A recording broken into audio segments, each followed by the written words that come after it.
ఇటీవల విడుదలై తంగలాన్ మూవీ ప్రేక్షకుల మనసుని ఆకట్టుకుంది.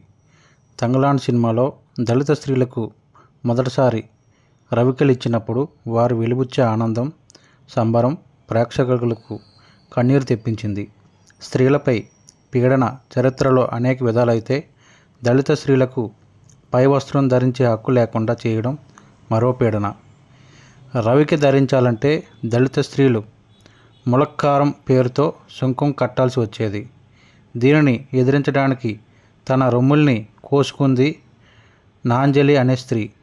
కన్యాకుమారిలో దళిత స్త్రీలు రవికి కట్టు ఉద్యమాన్ని నిర్వహించారు. ఈ తరం విద్యార్థులు తెలుసుకోవాల్సినటువంటి చరిత్ర ఇది. తంగలాన్ సినిమాలో ఉత్తర ఆర్కాట్ జిల్లాలోని దళితులకు భూమి ఉండదు, ఊరిలో భాగం ఉండదు, అలాగే బట్ట కూడా ఉండదు. ఒంటి నిండా బట్ట లేకుండా ఉంచడం వారికి గుర్తించడానికి ఒక సంకేతం. పురుషులు మోకాళ్లకు దిగని అంగవస్త్రాన్ని మాత్రమే కట్టుకోవాలి. స్త్రీలు రవికి లేకుండా మోకాళ్ళపైకి చీర చుట్టుకోవాలి. వారి భూమిని వారి నుంచి లాక్కొని వారిని కూలి వాళ్ళగా మార్చి పని చేస్తుంటారు జమీందారులు. ఒకవేళ ఎవరికైనా భూమి ఉంటే అందులో పంట పండితే అది ఇల్లు చేరదు, నిప్పులకు ఆహుతి అవుతుంది. ఈ బాధలు పడలేక బ్రిటిష్ వారి కింద ఊడిగం చేసి బంగారం గని కార్మికులుగా పనిచేసి బాధపడుతుండేవారు దళితులు. అందులో భాగంగా తంగలాన్లో విక్రమ్ నాయకత్వంలో దళితులను కోలార్కు వలస తీసుకెళ్తారు. అక్కడ విక్రమ్ కష్టం చూసి, నాయకత్వ లక్షణాలు చూసి ముందు అతన్ని దుస్తులతో గౌరవిస్తాడు. ప్యాంటు షర్టు ఇస్తాడు.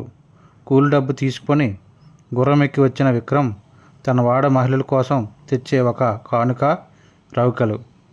వాటిని చూసి మహిళలు తమ జీవితాల్లో ఇలాంటి రోజొకటి వస్తుందా అన్నట్లు చూస్తారు.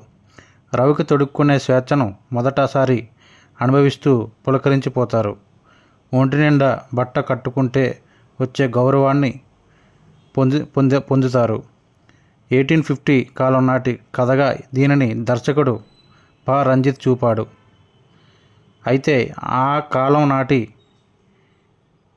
ఇన్నాళ్ళు గడిచినా ఇంకా కొన్ని తెగలకు స్త్రీలకు ఎదపై వస్త్రం దొరకడం, తొడిగే ఆర్థిక స్థితి రాకపోవడం విషాదం. అదే సమయంలో తమ హక్కును గుర్తెరిగి వృక్షాన్ని కప్పుకునే హక్కు కోసం నినదించే స్త్రీలను మనం గుర్తించుకోవాలి. అరిటాకుల్లో వృక్షోజాలు. కేరళ, తమిళనాడులోని ట్రావెన్కోర్ రాజ్యాంగాన్ని పరిపాలించిన శ్రీములం తిరుమాల్ 1885 నుంచి 1924 మధ్య కాలంలో జరిగిన ఘటన ఇది. ఆ రోజుల్లో ట్రావెన్కోర్ రాజ్యంలో దళితుల మీద 110 రకాల పన్నులుండేవి. మగవాళ్ళు శిరోజాలు పెంచుకుంటే తలక్కారం అనే పన్ను కట్టాలి.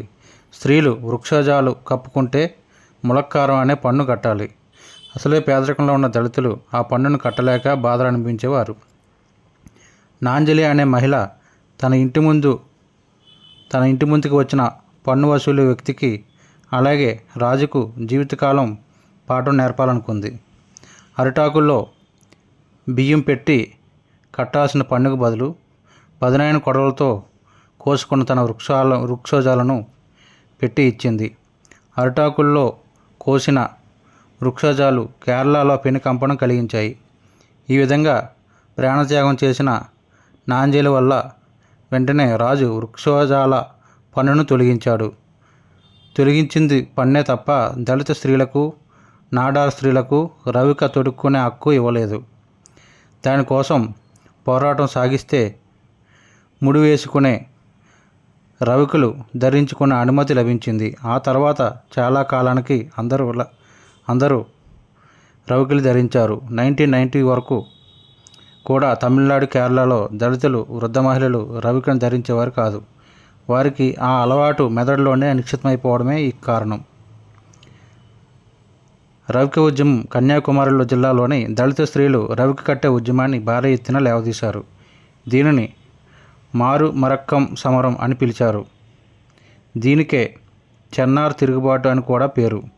పై కులాల వాళ్ళు ముందుగా స్త్రీలైనా పురుషులైనా నగ్నమైన ఛాతీతో ఉండడమే మర్యాదగా నాటి సమాజం నిశ్చయిస్తే రేగిన తిరుగుబాటే అది. పరిశోధకులు ఈ విషయాన్ని సాగించిన అధ్యయనంలో దళిత మహిళలకు చనిపోయిన మహిళల ఒంటిపైన ఉండే దుస్తులు ఇచ్చేవారు.